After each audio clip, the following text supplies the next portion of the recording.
Hello friends, मैं रजत कुमार शर्मा अपने YouTube channel पे आपका बहुत बहुत स्वागत है।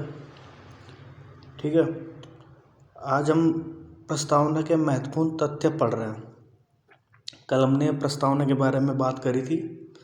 मैंने आपको समझाया था किस तरह से प्रस्तावना में भारत की प्रकृति के बारे में बताया गया है। ठीक है, और संविधान के उसमें उद्देश्य क्या बताए गए हैं, किस दिन संविधान अंगीकृत किया गया था, संविधान का स्रोत क्या है। आज हम इसके जो एग्ज़ाम में इम्पोर्टेंट क्वेश्चन बनने वाले हैं उसके बारे में हम बात करेंगे। ये सभी एग्ज़ाम के लिए बेनिफिशियल है। ठीक है, तो प्रस्तावना में 4 मूल तत्व शामिल किए गए थे जो कल मैंने आपको बताया भी था। 4 मूल तत्व कौन से थे? एक तो संविधान की शक्ति का स्रोत क्या है, भारत की जनता। दूसरा क्या था, भारत की प्रकृति। तीसरा संविधान के उद्देश्य, और चौथा संविधान अंगीकृत की तारीख। ठीक है, अब मैंने ये बताया था आपको कि संविधान की शक्ति का स्रोत क्या है, भारत की जनता। लेकिन अगर आपकी एग्ज़ाम में सर्वोच्च न्यायालय अगर आपके एग्ज़ाम में संविधान और जनता ऑप्शन में आ जाए तो आप किसको सर्वोच्च मानेंगे? जैसे मैंने कल आपको कहा था कि प्रधानमंत्री सर्वोच्च है, सुप्रीम कोर्ट सर्वोच्च है या राष्ट्रपति सर्वोच्च है, तो फिर सर्वोच्च कौन था? सर्वोच्च था अपना संविधान। लेकिन मैं ऐसे बोल रहा हूँ कि अपने एग्ज़ाम में अगर ऐसा आ जाए लिखा हुआ कि संविधान सर्वोच्च है या भारत की जनता सर्वोच्च है, तो अपन अपनी पहली प्राथमिकता भारत की जनता को देंगे, क्योंकि आखिरकार संविधान को भी शक्ति कहाँ से मिलती है? भारत की जनता से, तो वो उससे ऊपर है, इसलिए भारत की जनता सर्वोच्च मानी जाएगी। ठीक है, फिर हमने बोला था कि भारत की प्रकृति कैसी है? संपूर्ण प्रभुत्व संपन्न, समाजवादी, पंथ निरपेक्ष, लोकतंत्र और गणराज्य। हमने इस प्रकृति के बारे में बात करा था और मैंने इन सभी शब्दों के बारे में एक एक बिल्कुल डिटेल से आपको कल बताया भी था। ठीक है, लेकिन उसके साथ मैं आपको एक बात बता दूं कि एग्ज़ाम में अगर कभी कोई प्रश्न आएगा तो ऐसे भी पूछ सकता है, संपूर्ण प्रभुत्व संपन्न, समाजवादी, पंथ निरपेक्ष, लोकतंत्र, इनको क्रम में मतलब बता सकते हैं कि पहले कौन सा शब्द आएगा, दूसरा कौन सा आएगा, तीसरा कौन सा आएगा, चौथा कौन सा आएगा। तो अपन को क्या याद रखना है? संपूर्ण प्रभुत्व संपन्न पहले नंबर पे आएगा, समाजवादी दूसरे नंबर पे, पंथ निरपेक्ष तीसरे नंबर पे, चौथे नंबर पे लोकतंत्र, गणराज्य। ऐसे सीक्वेंस से अपन को याद करना है। ऐसे ये नहीं कि लोकतंत्र पहले आ गए, समाजवादी बाद में आ गए, ऐसा नहीं करना। ये पहले प्रश्न आ भी चुका है। ठीक है, और जो मैंने आपको 4 तत्व बताए, ठीक है, और जो इनकी प्रकृति बताई है, पूरे भारत को डिफाइन करती है। ठीक है, कि भारत का संविधान कैसा है। ठीक है, अब देखिए संविधान के उद्देश्य। संविधान के उद्देश्य क्या क्या है? न्याय, स्वतंत्रता, समानता और बंधुत्व। हमने कल 3 प्रकार के न्याय की बात करी थी, शायद आपको याद हो, सामाजिक, आर्थिक और राजनीतिक। हमने कल 5 प्रकार की स्वतंत्रता की भी बात करी थी, विचार की, अभिव्यक्ति, विश्वास, धर्म और उपासना की। और हमने कल 2 प्रकार के समानता की भी बात करी थी, प्रतिष्ठा और अवसर की समानता की, और बंधुत्व। ये हमने कल संविधान के उद्देश्य के बारे में ऐसे बात करा था। न्याय 3 प्रकार के बताई दिए, स्वतंत्रता 5 प्रकार की बता दी, समानता 2 प्रकार की बता दी, और प्रत्येक शब्द को कल मैंने अच्छी तरह से डिफाइन करा था। ठीक है, संविधान अंगीकृत कब हुआ? 26 नवंबर 1949 को। ठीक है, इस दिन संविधान बनकर तैयार हुआ।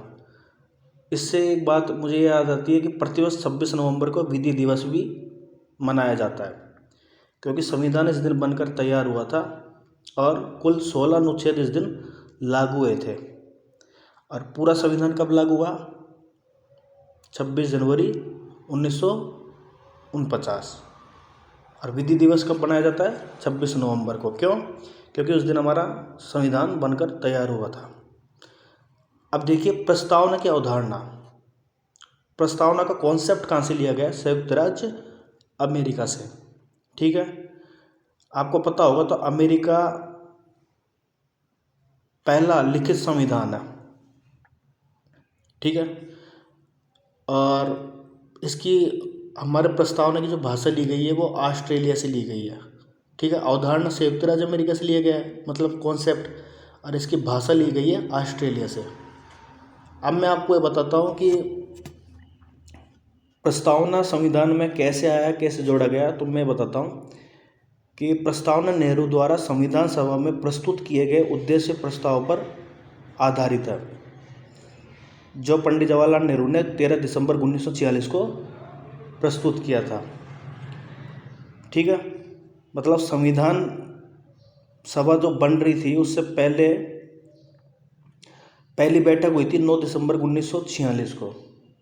ठीक है, और फिर उसके बाद 11 दिसंबर 1946 को बैठक हुई थी। फिर उसके बाद 13 दिसंबर 1946 को ये उद्देश्य प्रस्ताव पारित, मतलब प्रस्ताव संविधान सभा में पेश किया गया।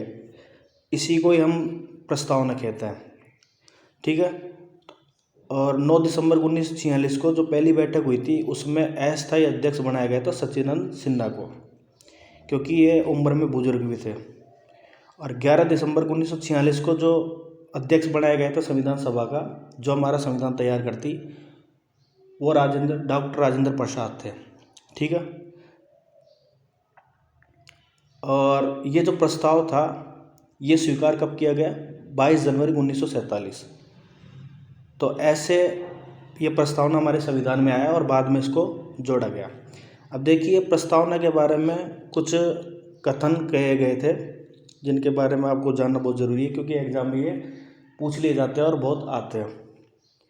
सबसे पहला कथन है के.एम. मुंशी का कथन। इन्होंने क्या बोला कि प्रस्तावना संविधान की जन्म कुंडली है। अब देखिए जन्म कुंडली मुझे बताने की जरूरत है नहीं, या आप भी जानते हो कि जन्म कुंडली अगर बोला है तो वो किस आधार पे प्रस्तावना को जन्म कुंडली बोला है के.एम. मुंशी जी ने। देखिए जब भी बच्चा जन्म लेता है तो पंडित जी उसके भविष्य का निर्धारण करते हैं, कि बताते हैं उसके बारे में कि ये आगे जाके क्या बनेगा, कैसे रहेगा, किस तरह के काम करेगा। ठीक है, तो ये सब एक कुंडली देख के ही बताया जा सकता है। वैसे इन्होंने के.एम. मुंशी जी ने जो प्रस्तावना में जो मूल तत्व दिए गए थे, सामाजिक, आर्थिक और राजनीतिक, पंथ निरपेक्षता, अखंडता, ये जो मूल तत्व दिए गए थे, ठीक है, बंधुत्व, उनके आधार पे इसको जन्म कुंडली बताया था प्रस्तावना को, क्योंकि आगे जाके यही डिसाइड करता है कि किस तरह का आगे का शासन रहेगा, किस तरह से संविधान काम करेगा और अपना देश आगे प्रगति करेगा। उसके बाद अर्नेस्ट वाकल का भी कथन था। उन्होंने प्रस्तावना को की नोट बोला है। क्या बोला है? की नोट। प्रस्तावना संविधान की आत्मा वाला जो कथन है वो किसने बोला? ठाकुरदास भार्गव और पंडित जवाहरलाल नेहरू ने। ठीक है ना, ठाकुरदास भार्गव और पंडित जवाहरलाल नेहरू ने प्रस्तावना को संविधान की आत्मा बोला। उसके बाद अंबेडकर ने भी संविधान की आत्मा कहा अनुच्छेद 32 को। अब देखिए पंडित जवाहरलाल नेहरू और ठाकुरदास भार्गव इन्होंने प्रस्तावना को संविधान की आत्मा कहा, और अनुच्छेद 32 जो संवैधानिक उपचारों का अधिकार है, जो हमारे मौलिक अधिकार का भी हनन हो जाते हैं, तो उसमें हम सुप्रीम कोर्ट और हाई कोर्ट में जाके वहाँ पे अपने लिए अपने मौलिक अधिकार मांग सकते हैं। ठीक है, तो इन्होंने अलग बोला है और उन्होंने अलग बोला है। इसका मतलब यही है कि जिन्होंने जो मेन संविधान के निर्माण करता थे अम्बेडकर जी, उन्होंने ही क्यों मतलब 32 को माना, इन्होंने प्रस्तावना को क्यों नहीं माना आत्मा संविधान की? तो आप ये मुझे बताना, ठीक है, कमेंट करके बताना कि जवाहरलाल नेहरू और ठाकुरदास भार्गव ने तो प्रस्तावना को संविधान की आत्मा कहा, और अम्बेडकर जी ने अनुच्छेद 32 जो संविधानीय उपचार का अधिकार की बात करता है उसको संविधान की आत्मा बोला। दोनों ने अलग अलग क्यों बोला, ठीक है। मेरे हिसाब से तो अगर बात करी जाए तो मैं प्रस्तावना को संविधान की आत्मा कहूँगा, क्योंकि उसमें जो मूल तत्व है, समाजवादी, पंथनिरपेक्षता, अखंडता और बंधुत्व, ठीक है, लोकतंत्रात्मक, ये जो भी शब्द है ये मान लो प्रस्तावना की आत्मा है। अगर संविधान में से या प्रस्तावना में से इन शब्दों को निकाल दिया जाए तो संविधान किसी काम का नहीं है, वो बिल्कुल खोखला मात्र है, और प्रस्तावना भी किसी काम का नहीं है। इसलिए मैं तो इनको मानूंगा, इन शब्दों को मानूंगा, ठीक है। अब प्रस्तावना संविधान का भाग है या नहीं, ये साबित सुप्रीम कोर्ट कर सकता है, क्योंकि संविधान को व्याख्या करने का अधिकार सिर्फ और सिर्फ सुप्रीम कोर्ट का है। ये आप और मैं तय नहीं कर सकते, ठीक है। तो पहला वाद कौन सा था, ये वेरुवारी वाद था 1960 का, जिसमें यह बताया गया था कि प्रस्तावना संविधान का भाग नहीं है। देखो वेरुवारी क्या था, ये एक जगह थी जो पंडित जवाहरलाल नेहरू, जो हमारे उस टाइम पहले प्रधानमंत्री थे, उनके द्वारा ये पाकिस्तान को सौंपा जाना था। ये उस टाइम बांग्लादेश में पड़ता था ये स्थान, ठीक है। तो पंडित जवाहरलाल नेहरू पाकिस्तान को इसको सौंपने वाले थे। तो कुछ याचिकाकर्ताओं ने इसमें सुप्रीम कोर्ट पे याचिका लगाई इस बात पे कि यार कि प्रस्तावना में एकता और अखंडता की जो बात हो रही है, तो उसमें एकता और अखंडता हुई कहाँ से? ये तो देश का विभाजन करने में लग रहे हैं, ये तो देश को तोड़ने में लग रहे हैं।